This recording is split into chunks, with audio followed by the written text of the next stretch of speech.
नमस्कार, आप सभी का स्वागत है कार्यक्रम युवा समय में। मैं हूं आपके साथ मोनिका। आप सभी जानते हैं, युवा इस देश की ताकत होती है। युवा यदि चाहें तो असंभव को भी संभव करके दिखा सकते हैं। बस कोशिश करने की जरूरत है, दृढ़ संकल्प लेने की जरूरत है। उसके बाद उन्हें मंजिल की प्राप्ति अवश्य ही होती है। स्वामी विवेकानंद जी ने भी तो कहा है ना कि उठो, जागो और तब तक मत रुको जब तक आपको अपने मंजिल की प्राप्ति न हो जाए। आज हम आपकी मुलाकात कराने वाले हैं एक ऐसी ही शख्सियत से जिन्होंने अपना सब कुछ त्याग कर सिर्फ अपने लक्ष्य की ओर देखा और उसे प्राप्त भी किया। मुलाकात करते हैं उनसे जिन्हें भारत सरकार द्वारा युवा का सबसे सर्वोच्च सम्मान मिला है, राष्ट्रीय युवा सम्मान। स्वागत करते हैं श्री शुभम चौहान जी का। नमस्कार सर, आपका बहुत बहुत स्वागत है। शुभम जी, सबसे पहले मैं आपसे यही जानना चाहूंगी कि आपने कैसे संकल्प लिया और कैसे दृढ़ निश्चय किया कि आपको अपनी मंजिल तक पहुंचने की जरूरत है और आज आप इस मुकाम तक पहुंचे हैं। हम सभी जानते हैं कि स्वामी विवेकानंद हमारे आदर्श हैं, और जब आपने स्वामी विवेकानंद जी की बात कही तो मुझे उन्हीं की वो पंक्तियां याद आती है जो आपने अभी जिनका जिक्र किया कि उठो जागो और जब तक मत रुको जब तक लक्ष्य की प्राप्ति ना हो जाए। समाज में जब हम काम करते हैं तो हमको ये तय करना होता है कि हमारा लक्ष्य क्या है। सभी लोग मार्ग पर चलते रहते हैं, लेकिन हमारी मंजिल क्या है ये हमको पता होना चाहिए। तो जब मैं अपने महाविद्यालयीन शैक्षणिक यात्रा में प्रवेश कर रहा था तो महाविद्यालयीन समय से ही मुझे लगा कि अपनी शिक्षा के साथ साथ समाज में कैसे हम बेहतर कर सकते हैं, क्या नवाचार कर सकते हैं, और हमारी जो शिक्षा हम अर्जित कर रहे हैं उससे समाज को क्या लाभ हो सकता है। इन्हीं सब विषयों को लेकर जब मैं अपने कॉलेज की पढ़ाई के समय से ही मुझे लगा कि चाहे राष्ट्रीय सेवा योजना के माध्यम से जुड़कर समाज में क्या हम नवनिर्माण कर सकते हैं, क्या बेहतर कर सकते हैं, क्या सकारात्मक कर सकते हैं। जब विवेकानंद जी के जीवन को देखते हैं तो विवेकानंद जी के जीवन से ही मैं आपको बताऊं कि एक फ्रांस के बहुत बड़े दार्शनिक थे रोमा रोला। उन्होंने जीवनी लिखी, उसमें लिखा कि स्वामी विवेकानंद में सब कुछ भावनात्मक है, सब कुछ सकारात्मक है, उनके जीवन में कुछ भी नकारात्मक नहीं है। तो मुझे लगा कि हम सकारात्मक करने के लिए, समाज में सकारात्मक करने के लिए बहुत सारे ऐसे कार्यक्रम है। चाहे हम देखें कि समाज में अभी भी ग्रामीण क्षेत्रों में आवश्यकता है कि हम बेटी बचाओ बेटी पढ़ाओ के लिए काम करें, हम गाँव में हरियाली के लिए काम करें, हम गाँव में जैविक कृषि के लिए काम करें, हम गाँव में देखें तो मतदाता जागरूकता के लिए काम करें, साक्षरता के लिए काम करें, शिक्षा के लिए काम करें, स्वास्थ्य के लिए काम करें, HIV एक्ट के माध्यम से कैसे हम स्वास्थ्य की बेहतरी के लिए काम कर सकते हैं, रक्तदान कर सकते हैं, और अभी अंगदान के लिए हम लोग कार्यक्रम चलाते ही हैं।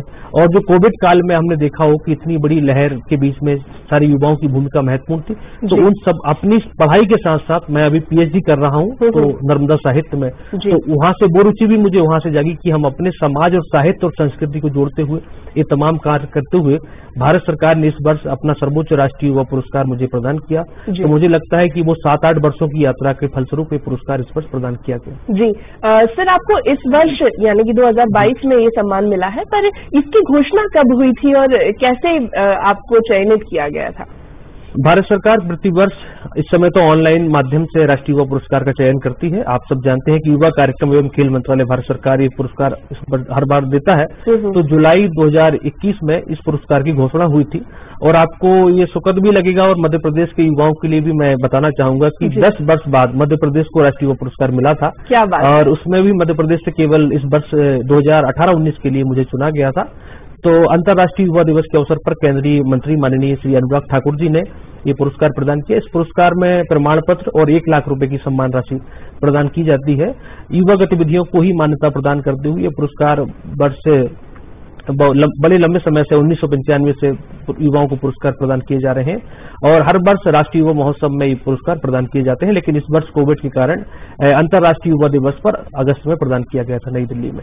क्या बात है। तो ये हम सभी के लिए भी गौरव की बात है, मध्य प्रदेश के सभी युवाओं के लिए, कि इस वर्ष ये पुरस्कार मध्य प्रदेश को प्राप्त हुआ है पूरे 10 वर्ष के बाद।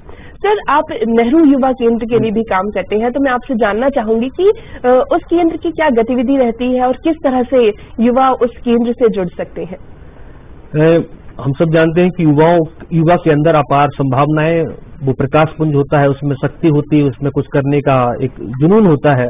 तो इन्हीं सबको देखते हुए कि भारत सरकार ने तय किया कि कैसे युवाओं की रचनात्मकता को बढ़ावा दिया जाए, उनके अंदर जो छुपी हुई प्रतिभा है उनको कैसे मंच पर लेकर आया जाए। जो जब मैं बिल्कुल सामान्य था, मुझे भी नेहरू युवा केंद्र में जुड़ने का मौका मिला, तो उसके माध्यम से हमारी प्रतिभा को राज्य राष्ट्रीय स्तर पर पहचान मिलती है। नेहरू युवा केंद्र में जुड़ने के लिए बहुत सरल प्रक्रिया है। चाहे तो हम वेबसाइट के माध्यम से, जो नेहरू युवा केंद्र की वेबसाइट है nbyks.in पर भी हम जाकर वेबसाइट पर नेहरू युवा केंद्र की गतिविधियों को देख सकते हैं, या प्रत्येक जिले में नेहरू युवा केंद्र का एक कार्यालय होता है जहां पर जिला युवा अधिकारी होते हैं। तो जिला युवा अधिकारी के माध्यम से नेहरू युवा केंद्र में 2 प्रकार से हम जुड़ सकते हैं। एक तो नेहरू युवा केंद्र राष्ट्रीय युवा स्वयंसेवकों का चयन करता है जी प्रति वर्ष, जो उसके वॉलंटियर्स होते हैं, और उसके अलावा हम चाहें तो अपने गांव में या अपने आसपास पड़ोस में, अपने मोहल्ले में यूथ क्लब बना सकते हैं, महिला क्लब बना सकते हैं। तो युवा मंडल और महिला मंडल के माध्यम से बहुत सारी गतिविधियों को कर सकते हैं। नेहरू युवा केंद्र के अगर कार्यक्रमों की हम बात करें तो नेहरू युवा केंद्र का जो हम सब कुछ देखते हैं कि वो युवाओं के लिए है, उसमें युवा शब्द जुड़ा भी हुआ है। तो 15 से 29 वर्ष के वे नौजवान जो राष्ट्र निर्माण में अपनी भूमिका करना चाहते हैं, अपना योगदान देना चाहते हैं, तो उसके लिए बहुत सारे प्रोग्राम्स हैं। एक भारत श्रेष्ठ भारत कार्यक्रम जो बहुत बड़ा माननीय प्रधानमंत्री का लक्ष्य है, उसको लेकर कार्यक्रम है। संकल्प से सिद्धि कार्यक्रम है।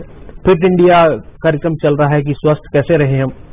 वोटर अवेयरनेस की गतिविधियां हैं, प्लांटेशन के कार्यक्रम है, स्किल इंडिया के कार्यक्रम है। हम सब जान रहे हैं कि स्किल इंडिया इस समय बहुत बड़ा कार्यक्रम है।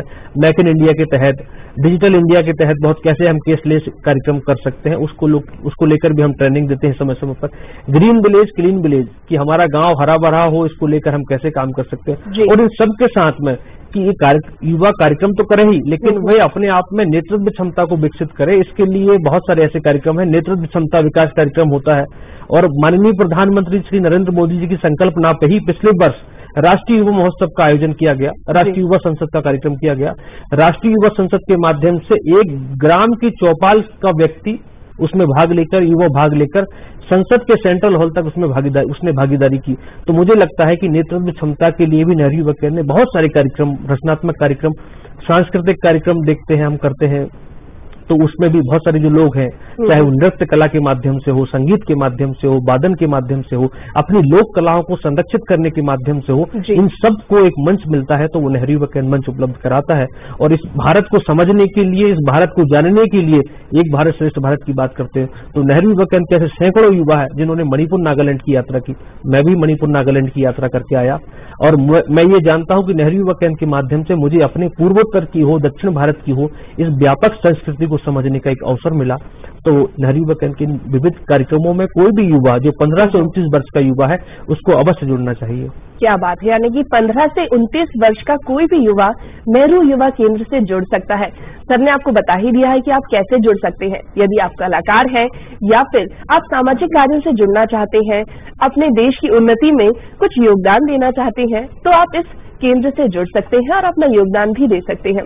सर, आप हमें ये बताइए, आपने हमसे अभी कहा कि आपको भी नहीं पता था इस केंद्र के बारे में, तो आपके मन में कैसे आया और आपको कैसे पता पड़ा, आप कैसे जुड़े?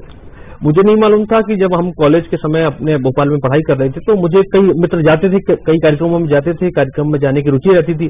तो एक बार ऐसे ही पकड़ कर ले गए कि कार्यक्रम में चलो, समोसा खाने को मिलेगा या कार्यक्रम में भाग लेने का मौका मिलेगा, प्रमाण पत्र मिलेगा। तो हम ऐसे ही हंसी मजाक करते हुए चले गए। तो वहां पर गए, भागीदारी की, उसके बाद में लगा कि नहीं, ये तो हमारे लिए है। ऐसे बहुत सारे कार्यक्रम है जो भारत सरकार हो चाहे राज्य सरकार हो, हमारे अपने व्यक्तित्व विकास के लिए कार्यक्रम चला रही है। तो वहां से मैंने भागीदारी की, तो उसमें कोई दिक्कत नहीं। हमारे यहाँ पर भोपाल में उप निदेशक डॉक्टर सुरेंद्र शुक्ला जी हैं, जो बहुत रचनात्मक व्यक्ति हैं, रचनात्मक कार्यों में हमेशा आगे रहते हैं। तो किसी भी व्यक्ति को देश हमें देता है सब कुछ, हम भी तो कुछ देना सीखे। तो समाज के नव निर्माण में अपनी भागीदारी निभाने का एक बहुत अच्छा माध्यम नेहरू युवा केंद्र संगठन है। और भारत सरकार का कार्यक्रम है, कोई इसमें ऐसा नहीं कि जो भारत सरकार के निमित्त कार्यक्रम होते उसमें हम सब भागीदारी निभाते हैं। और जिन लोगों को लगता है कि हम अपनी तैयारी प्रशासनिक सेवा की दृष्टि से कर रहे हैं या पढ़ाई कर रहे हैं, तो मुझे लगता है कि वो हमारी प्रारंभिक पाठशाला है, जहां हम सरकार की नीतियों को भी समझ पाते हैं। सरकार की क्रियान्वयन जो पॉलिसी है, उस पॉलिसी कैसे बनती है, उसका ग्राउंड लेवल पर कैसे क्रियान्वयन होता है। आप जब नेहरू युवा केंद्र के माध्यम से किसी गांव में जाते हैं कि गांव में हम लोग कैंप कर रहे हैं, गांव में कोई कार्यक्रम कर रहे हैं, 4 घरों में पूछते हैं कि अम्मा आपको आवास योजना का लाभ मिला है, आपको उज्ज्वला योजना का लाभ मिला है, उनको बताते भी है कि सरकारी योजनाएं कैसी है। तो जन कल्याणकारी जो योजनाएं हैं उनका भी हम प्रचार प्रसार करते हैं, जिला प्रशासन के सहयोग के माध्यम से कार्य करते हैं, स्वच्छता के लिए काम करते हैं। तो इतना आनंद भी आता है कि जो स्वांता सुखाय की हम बात करते हैं, विवेकानंद जी ने कहा है कि अपने लिए सब जीते हैं, समाज के लिए जीकर देखें। तो समाज को समझने का भाव, समाज को हम अगर पाठशाला की नजर से देखते हैं तो हमको बहुत आनंद आता है और जो स्वांता सुखाय की अनुभूति भी होती है। क्या बात है, बिल्कुल सही कहा आपने। और जब भी युवाओं की बात होती है, स्वामी विवेकानंद जी का जिक्र अवश्य ही होता है।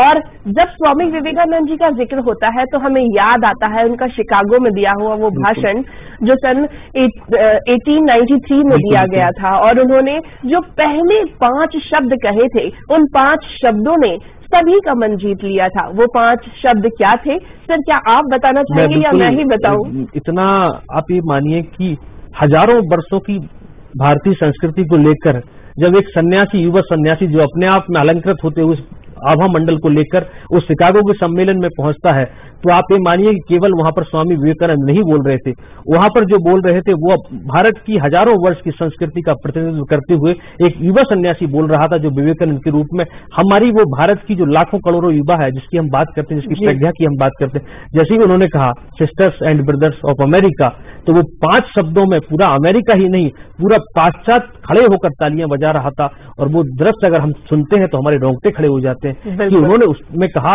जब उस मंच पर, शिकागो के मंच पर सभी लोग कह रहे थे कि मैं बड़ा हूं, हमारा पंथ बड़ा है, हमारा मजहब बड़ा है, हमारी ये नीति है, हमारी ये रीति है, तब विवेकानंद ने कहा कि सभी बहनों और भाइयों, उन्होंने कहा कि सब हमारे, आप हमारे अपने हैं। विवेकानंद ने इसी सिद्धांत को कहा कि हम सब इसी में लड़े हुए हैं कि मैं बड़ा हूं, आप बड़े हो, मैं छोटा हूं, आप छोटे हो।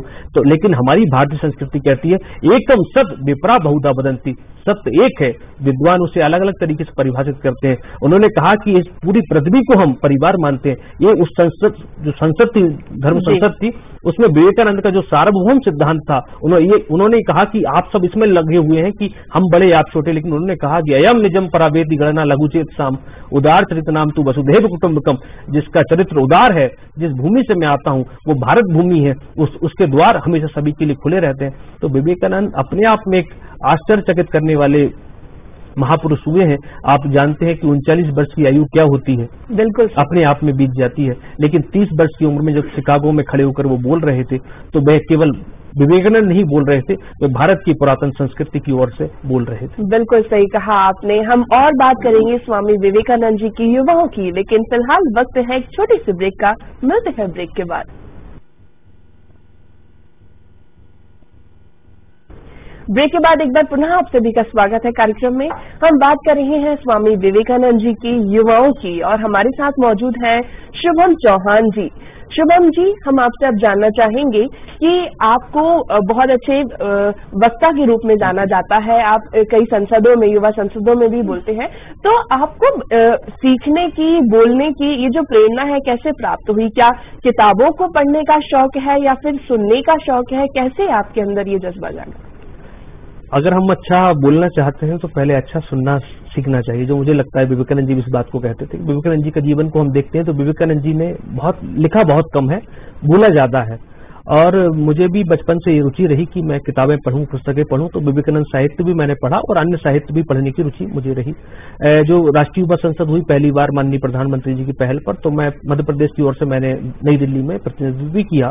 तो जब हम बोलते हैं तो हमारा चिंतन भी व्यापक होता है, समझने की क्षमता भी हमारी बढ़ती है, बार बार मंचों पर अभ्यास करते हैं। कोई भी व्यक्ति बचपन से पैदा होते ही बहुत प्रतिभाशाली नहीं होता, हम समाज में, परिवेश में जैसे सीखते हैं, देखते हैं, तो बोलने की मुझे वहां से रुचि मिली, रुचि जागी।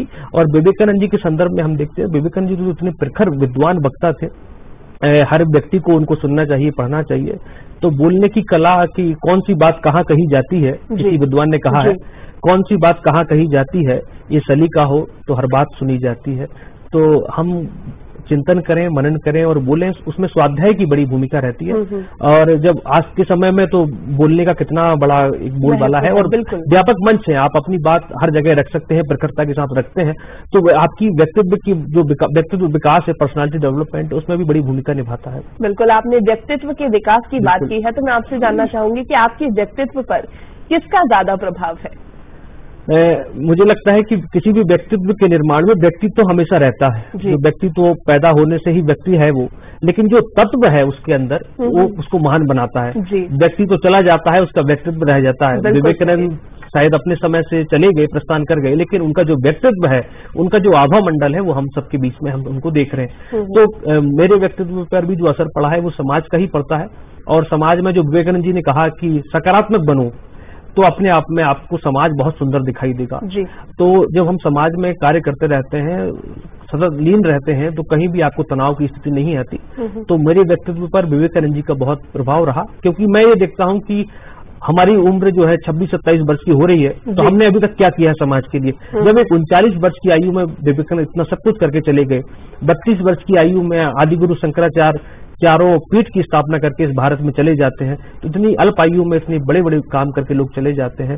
तो हमने क्या किया है, इसका चिंतन हमें करना चाहिए और बार बार करना चाहिए। हाँ, जो आपने कहा विवेकानंद जी की मैं बात कहूं, विवेकानंद जी के बारे में नेताजी सुभाष चंद्र बोस ने कहा था कि विवेकानंद वो प्रज्ञा पुरुष हैं कि अगर आप विवेकानंद को लेट कर पढ़ रहे हैं, यानी लेटे लेटे अगर विवेकानंद साहित्य पढ़ रहे हैं, तो आप लेटते लेटते अगर विवेकानंद साहित्य पढ़ रहे हैं तो आप बैठ जाएंगे, और बैठे बैठे अगर विवेकानंद को पढ़ रहे हैं तो आप खड़े हो जाएंगे, और खड़े खड़े अगर आप विवेकानंद को पढ़ रहे हैं तो आप अपने कर्म में लीन हो जाएंगे, रत हो जाएंगे और दौड़ने लगेंगे, काम करने लगेंगे।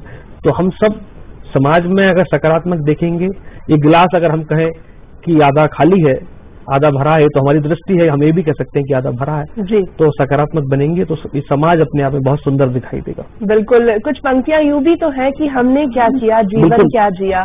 तो ये पूरी कविता तो मुझे याद नहीं है, लेकिन ये जो 2 पंक्तियां हैं ये बहुत महत्वपूर्ण है, जो हमेशा ही हमें ये सोचने पे प्रेरित कर देती है कि हम जीवन हमें मिला है, हमें इस जीवन में कुछ ना कुछ जरूर करके जाना है, ऐसा करके कुछ करके जाना है जो हमारे राष्ट्र के लिए बहुत महत्वपूर्ण हो, हमारे समाज के लिए बहुत महत्वपूर्ण हो, और हमेशा हमें याद किया जाए कि हमने क्या किया। ये बहुत महत्वपूर्ण होता है। सर, आप हमें ये बताइए कि आपको जो सर्वोच्च सम्मान से नवाजा गया है, इसके लिए ये जो क्राइटेरिया है वो क्या होता है, और कैसे इसमें हम पार्टिसिपेट कर सकते हैं, या कैसे हमें चयनित किया जाता है?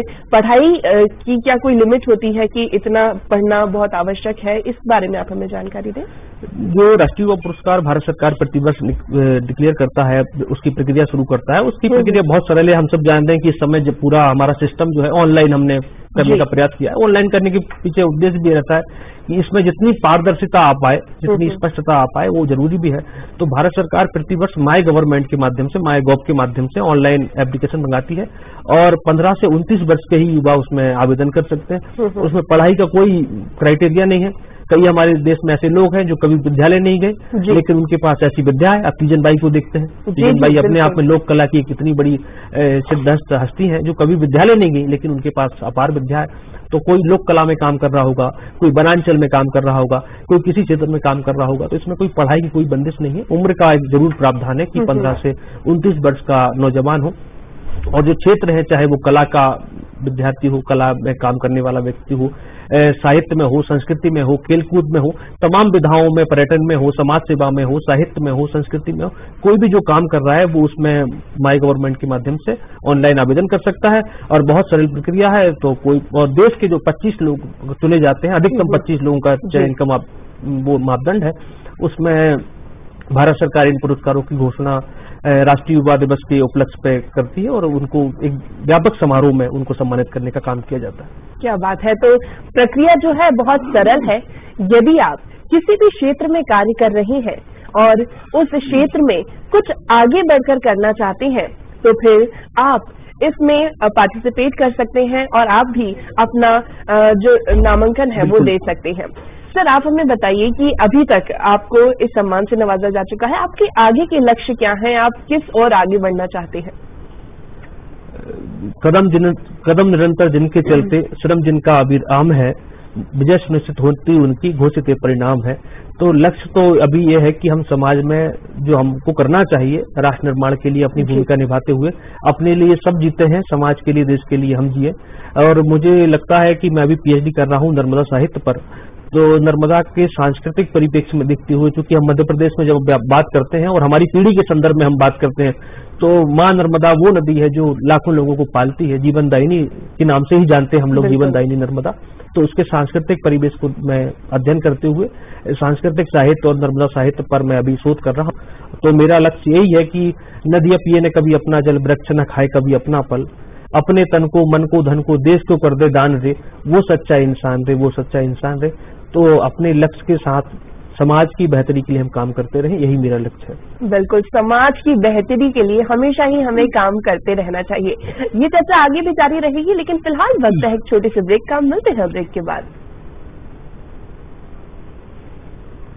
ब्रेक के बाद एक बार फिर स्वागत है आप सभी का कार्यक्रम युवा समय में। हम बात कर रहे हैं शुभम चौहान जी से। वैसे स्वामी विवेकानंद जी ने एक चीज और कही थी कि परेड में कभी भी जब पीछे मुड़ बोला जाता है ना, तब सबसे पीछे खड़ा हुआ व्यक्ति सबसे आगे हो जाता है और सबसे आगे खड़ा हुआ व्यक्ति सबसे पीछे हो जाता है। इसलिए हमें कभी भी आगे खड़े होने का घमंड नहीं करना चाहिए। जिंदगी कभी भी पासा पलट सकती है। हमेशा हमें यही सोचना चाहिए कि हम जो भी कार्य कर रहे हैं उसमें अपना सबसे अच्छा दें। यदि हम अपना 100% देंगे तो फिर हमें जीवन में अपने लक्ष्य की सफलता की प्राप्ति अवश्य ही होगी। सर, आप हमें बताएं कि किसी भी युवा को या किसी भी व्यक्ति को यदि अपने लक्ष्य तक पहुंचना हो तो उसे क्या करना चाहिए? अपना नियम, कायदा, कानून किस तरह का बनाना चाहिए ताकि वो अपने लक्ष्य तक पहुंच सके? मुझे लगता है कई बार हम ये कह देते हैं कि परिस्थितियां ऐसी नहीं है, हमारे पास संसाधन नहीं है, संसाधनों का अभाव है। तो ये सारी चीजें बहुत छोटी चीजें हैं जिसको काम करना है। हम देखते हैं कई बार झोपड़ी में बैठे रहने वाला व्यक्ति इस देश की सर्वोच्च परीक्षा पास करके अपनी प्रतिभा को सिद्ध करता है। तो प्रतिभा जब जिस व्यक्ति के अंदर होती है तो उसमें संसाधन उसके लिए चुनौती का काम नहीं करते हैं, बल्कि उसके लिए नए मार्ग प्रशस्त करते हैं। तो जब हम जिस काम को करना चाहते हैं, अगर मुझे खेल में अपना काम करना है, खिलाड़ी बनना है, तो स्वाभाविक है कि मुझे अपने मैदान में जाना होगा और वहां पर काम करना होगा। तो अपने लक्ष्य के प्रति स्पष्ट नजरिया सबसे पहली चीज है कि जिस काम को हमें करना है उसके प्रति हमारी दृष्टि कितनी क्लियर है कि अभी भी उसमें कहीं कुछ भ्रम है। तो जिस व्यक्ति के मन में भ्रम होगा वो कभी भी अपने रास्ते का सही चयन नहीं कर पाएगा। विवेकानंद जी तो यही कहते थे कि आप अपने मार्ग को चुनिए, जहां आपको जाना। अगर हमें जाना इस मार्ग पर है और हम चल इस मार्ग पर रहे तो लक्ष्य हमारे पास मिलेगा भी नहीं, समय भी लगेगा और श्रम भी लगेगा। तो मुझे लगता है कि हम अपने लक्ष्य के प्रति क्लियर रहें, जो हमारा लक्ष्य है उसके प्रति स्पष्ट रहे, तो मार्ग अपने आप में सरल मिलता है, लक्ष्य की पूर्ति अपने आप में होती है। और समस्या ये नहीं कि हल कौन करेगा जी, समस्या ये नहीं कि हल कौन करेगा, समस्या तो ये है कि पहल कौन करेगा।